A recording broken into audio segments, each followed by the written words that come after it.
Hello आहे नमस्कार. सुषमाज कुकिंगमध्ये आणखीन एका नवीन रेसिपीसोबत तुमचं स्वागत आहे.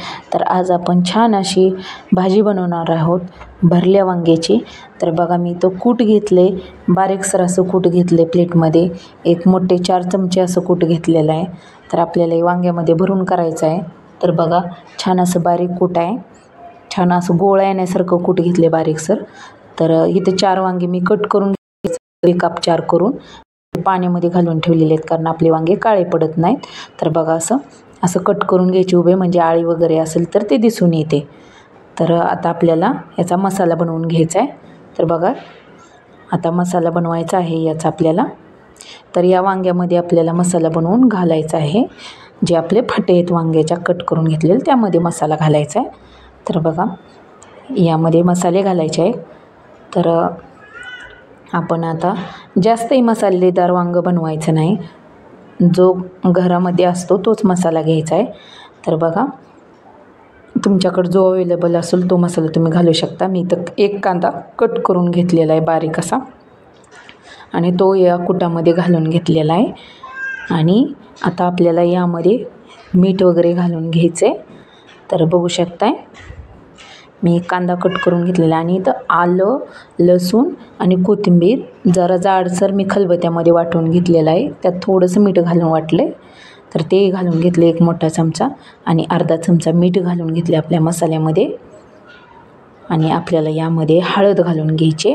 तर एक छोटा चमचा मी हळद घालून घेतलेली आहे. आणि आपल्याला आता यामध्ये हे मिक्स करून घ्यायचं आहे. तर आता मिक्स करून घेते छानसर असं. तर यामध्ये पाणी तेल न घालता मस्त असं आपलं मिश्रण तयार होतं. तर नक्की करून बघा तुम्ही. आणि माझी रेसिपी थोडी जरी आवडत असेल तर माझ्या व्हिडिओला लाईक करा, शेअर करा आणि सबस्क्राईब करा. तर आणि तुम्ही ट्राय करून बघा ही माझी रेसिपी. तर यामध्ये थोडीशी हिरवी अशी कोथिंबीर बारीक कट करून घातलेली आहे. आणि आपल्या मिश्रणाला बघू शकता छान असा कलर आलेला आहे. अगदी कमी साहित्यामध्ये खूप छान वांग्याची भाजी बनते. तर बघा खूप असं मस्त कलर आला आहे मिश्रणाला सुद्धा, असं गोळे गोळे बनलेत. तर कांद्यामुळं असा ओलसरपणा आलेला आहे त्या मिश्रणाला. तर बघा आता आपल्या वांग्यामध्ये घालून घ्यायचे. तर बघू शकताय छान असं मस्त असं जरासं दाबून घालायचं आहे, कारण आपला मसाला आहे तो खाली पडू नये यासाठी वांग्यामधून. तर बघा छान असं मी दाबून भरून घेते वांग आपलं. बघा छान असं. तर ज्यांना वांग्याची भाजी आवडत नाही ते सुद्धा लोक अशी जर भाजी बनवली तर नक्की आवडीने खातील. तर बघा छान असं आपले वांगे मी भरून केलेले आहेत. तर आपली सर्व वांगी भरून झालेली आहेत. तर आता आपल्याला याची रस्सा भाजी बनवायची आहे वांग्याची. तर यासाठी गरम पाणी करून घ्यायचं आहे. थंड पाणी घालू नका, गरम पाण्याने छान अशी तरी येते आणि भाजीलाही छान चव येते. तर मी गरम पाणी करून घेतलेलं आहे. आणि इथं गॅसवरती पातेलं ठेवले, आणि पातेल्यामध्ये 2 मोठे चमचे तेल घालून घेतलेलं आहे, बघू शकता. आणि तेल गरम करायला ठेवलेलं आहे. तर आपलं तेल गरम झालं की यामध्ये आपल्याला जिरं घालून घ्यायचं आहे. तर बघू शकताय आपलं तेल गरम झालेलं आहे, बऱ्यापैकी तेल गरम झालं आहे आपलं.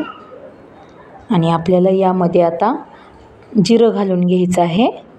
तर मी आता यामध्ये जिरं घालून घेतलेलं आहे. जिरं बघा तेल चांगलं कडक गरम झालं ना की यामध्ये जिरं घालायचं, म्हणजे छान असं फुलतं. आणि राहिलेला आपला मसाला जो आहे तो कच्चा मसाला आहे, त्याच्यामुळे मी तेलामध्ये घालून घेतला आहे आणि 1 ते 2 मिनटं छान असा परतून घेतला आहे. तर बघू शकताय तुम्ही. आणि भाजी इतकी छान झाली ती चवीला, सर्व घरात त्याचा वास पसरला होता भाजीचा. खूप छान असा सुगंध दरवळला होता भाजीचा. तर खूप छान होते. तर बघा यामध्ये मी 1 मोठा चमचा संडे मसाला घेऊन टाकलेला आहे. आणि लाल तिखट घेतले 1 मोठा चमचा. तुमच्या आवडीनुसार कमी जास्त तिखट तुम्ही वापरू शकता. तर मी इथं थोडीशी तिखटच भाजी बनवलेली आहे. तर आता हे मिक्स करून घेते सर्व मसाले.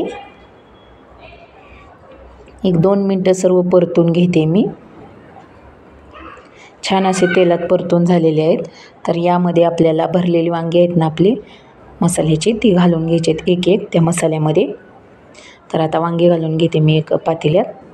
तर बघू शकताय छान असं, कारण आपल्या वांग्यालाही मसाला लागावा म्हणून आपल्याला हे सर्व वांगे आहेत ना हे जरा परतून घ्यायचे आहेत मसाल्यामध्ये. यामध्ये मी एक अर्धा चमचा मीठ घालून घेतलेलं आहे. तर आता छान असं परतून घ्यायचं आहे, आपलं सर्व मसाले लागले पाहिजे वांग्याला. तर बघू शकताय छान असे वांग्याला मसाले लागलेले आहेत. आता यामध्ये मी गरम करून पाणी घेतलेलं होतं ना ते थोडंसं 1 वाटीभर पाणी घालून घ्यायचं आहे आणि त्या पाण्यामध्ये छान असं सर्व मसाला आणि वांगी छान असं शिजू द्यायच्यात, म्हणजे चव खूप छान लागते.